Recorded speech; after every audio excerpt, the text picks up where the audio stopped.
Pourquoi la loi d'attraction ne fonctionne pas? Bien des personnes disent « oui, ça ne marche pas, ça ne m'amène pas à ce que je demande, j'ai eu le contraire, voire j'ai rien eu ». En réalité, la loi d'attraction fonctionne toujours. Ce qu'il faut bien comprendre, c'est que la loi d'attraction repose sur deux principes fondamentaux, deux lois. La loi d'attraction repose d'abord sur la loi d'émanation.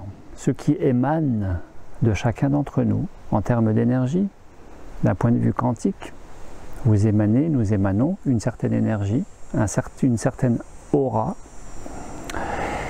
Et la loi d'émanation va générer, cette émanation va générer une résonance, loi de résonance. Et à partir de cette résonance, on pourrait simplifier, schématiser les choses à partir de l'image du boomerang. Eh bien, l'effet boomerang fait que, à partir de l'émanation et de la résonance, il va y avoir une attraction. J'attire ce que j'émane de moi. C'est très simple. Je suis triste, j'attire la tristesse. Je suis joyeux, j'attire la joie. Sauf que, si je suis triste et que je dis « je ne veux plus être triste, je ne veux pas être triste », pour être joyeux, eh bien, il y a de fortes chances que je reste dans ma tristesse. Ainsi, combien de personnes disent « j'en ai marre d'avoir les PV sur le pare-brise parce que j'ai mal placé, mal garé ma voiture en ville. Je ne veux plus avoir de PV et de continuer d'avoir des PV. » La loi d'attraction, comme le disait Wayne Dyer, grand spécialiste de la question, Wayne Dyer, la loi d'attraction, un autre aspect de cette réalité, le principe de l'attraction, c'est que généreuse à souhait, à l'infini, comme une bonne mère, la vie, l'univers ne nous apporte, ne nous amène jamais ce dont nous avons envie, ce qui nous arrange. Mais bien plus utile encore, ce qui nous correspond, ce qui constitue un enseignement et une source d'évolution possible pour nous, du fait que ce qui nous correspond et non pas ce qui nous convient est surtout quelque chose dont nous avons besoin. Ça rime un petit peu, dont nous avons besoin. Apprendre, comprendre, évoluer, se réaliser, être heureux.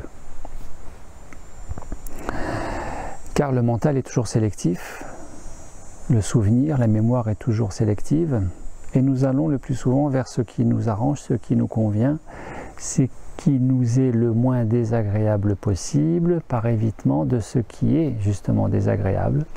Et ainsi, nous fonctionnons comme ça avec la loi d'attraction.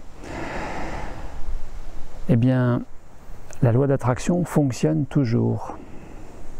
Même quand nous disons qu'elle ne fonctionne pas, elle attire, elle nous amène toujours quelque chose. Parce qu'en réalité, quand nous disons qu'elle ne fonctionne pas, c'est qu'elle nous a apporté quelque chose qui ne nous arrange pas. Du style, Béatrice, battue par son père, mariée à un homme maltraitant, qui a attiré, après avoir divorcé, attiré un deuxième homme maltraitant.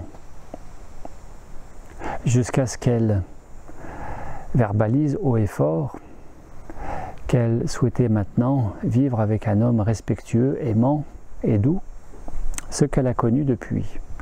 Parce qu'elle n'était plus dans la répétition, elle n'était plus dans le schéma limitant, répétitif, parce que simplement de projeter, visualiser comme étant déjà acquis au présent, ce qu'elle souhaitait, ce qu'elle voulait de mieux pour elle et ses enfants, et surtout pas ce qu'elle ne voulait pas ou ne voulait plus. La loi d'attraction nous apporte ce dont nous avons besoin, et en même temps, elle est le fidèle reflet de notre fonctionnement, sauf que ce fonctionnement, il est le plus souvent inconscient. Telle l'image de l'iceberg, Le verbal, c'est ce que nous maîtrisons le plus et qui est la partie émergée de l'iceberg, la partie visible, et dont nous avons entre guillemets le plus conscience. Le non-verbal, c'est-à-dire la pensée, le comportement corporel avec le corps, nous révèle véritablement dans comment nous fonctionnons avec nous-mêmes et ce qui nous pilote, bien souvent à notre insu. Le non-verbal, le corporel, et qui est véritablement déterminant dans ce que nous appelons la communication, communication à soi et communication à l'autre, à l'environnement, à l'entourage, à l'univers, puisque le non-verbal qui inclut le corporel et le penser et le ressentir émotionnel constitue pour plus de 75% de déterminants dans ce que nous vivons. Autrement dit, pourquoi la loi d'attraction ne fonctionne pas comme nous voudrions? Parce que ce qui émane de nous n'est pas en adéquation, en résonance avec ce que nous souhaitons. Je suis pauvre, arrêtez de dire je ne veux plus être pauvre, je ne veux pas être pauvre.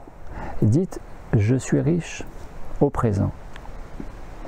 Et c'est ô combien parfois difficile de dire, mais aussi de penser, et qui plus est de ressentir, en termes de sensations corporelles et d'émotions corporelles, ce que nous ne sommes pas, ce que nous n'avons pas encore. Bien évidemment, c'est loin d'être facile, c'est loin d'être évident.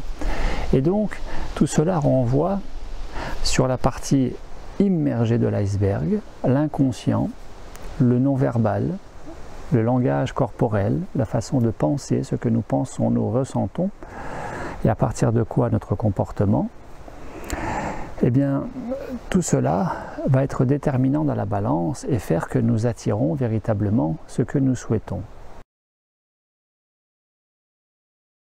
Dans le meilleur des cas, une fois encore, parce que l'émanation est en adéquation avec la résonance, est en adéquation avec l'attraction. La loi d'attraction ne nous apporte pas, ne nous amène pas ce qui nous arrange, ce qui nous convient, ce que nous voulons, mais ce que nous sommes. Et que pour qu'elle nous apporte ce que nous voulons, eh bien, il faut que ce que nous sommes soit en phase, en adéquation avec ce que nous voulons. Franck Dubosc, qui a vécu très très longtemps en HLM avec ses parents, qui a été très longtemps en vacances au camping, d'où le film Le Camping, raconte dans une de ses émissions documentaires à son attention, consacrée à son parcours de vie, raconte que,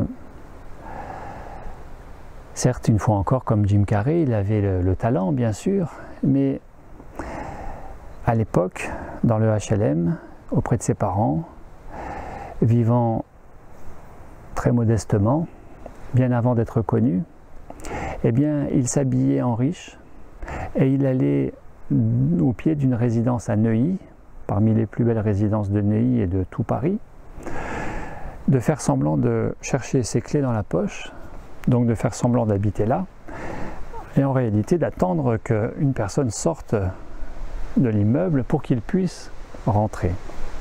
Et de dire à cette personne qui alors lui ouvrait la porte « Excusez-moi, j'ai oublié mes clés, merci », de rentrer, de parcourir les boîtes aux lettres, d'imaginer qu'il avait son nom sur une boîte aux lettres, de monter par l'ascenseur ou les escaliers, de s'imaginer devant telle porte de tel appartement, avec la sonnette, vivre là, de faire comme s'il était déjà là, au présent et donc dans l'abondance, bien plus que dans la richesse. La loi d'attraction fonctionne parce que vous respirez, transpirez, pensez, ressentez, exprimez, agissez dans l'abondance. Ainsi, une personne, ce matin au téléphone, me raconte que sans rien faire, on la contacte, elle est contactée ce matin pour un travail, alors qu'elle est en plein remaniement de sa vie, elle est en procédure de divorce, de séparation, elle se réinstalle, elle n'a pas de revenus dans l'immédiat et on vient de la contacter ce matin pour un poste. Et elle de s'en amuser, de dire voilà, les choses me tombent dessus, entre guillemets me tombent dessus, sans rien faire. Alors, afin de faire sauter ces schémas limitants répétitifs, afin de faire sauter cet inconscient qui résiste à l'abondance, à la joie, à la santé, à la réalisation dans tous les domaines de votre vie, que ce soit sportif, amoureux, professionnel, santé.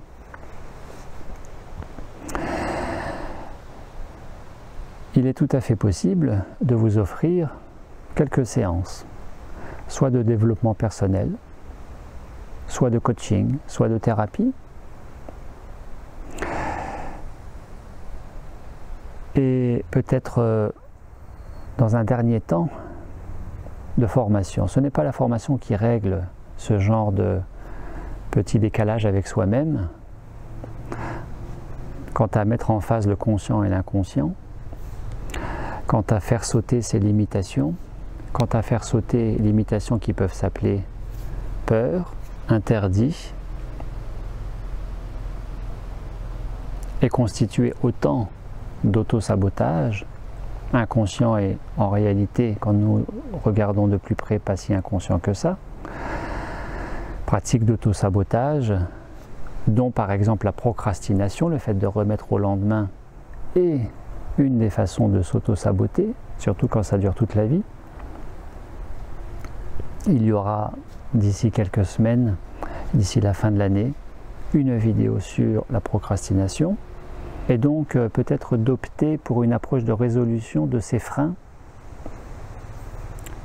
en faveur de l'abondance, davantage en faveur d'une approche individuelle que collective. Et une fois encore, en dernier, s'il y avait lieu à opter pour la formation qui, à mon sens, ne règle pas ce genre de soucis, ce genre de préoccupations, d'insatisfaction, de frustration, parce que tout simplement, la formation n'a pas cette vocation à régler quelque chose qui relève d'une mise en phase avec soi-même, plus que d'acquisition de données théoriques, dont la formation est le terrain par excellence. Merci à vous, à très bientôt, au revoir.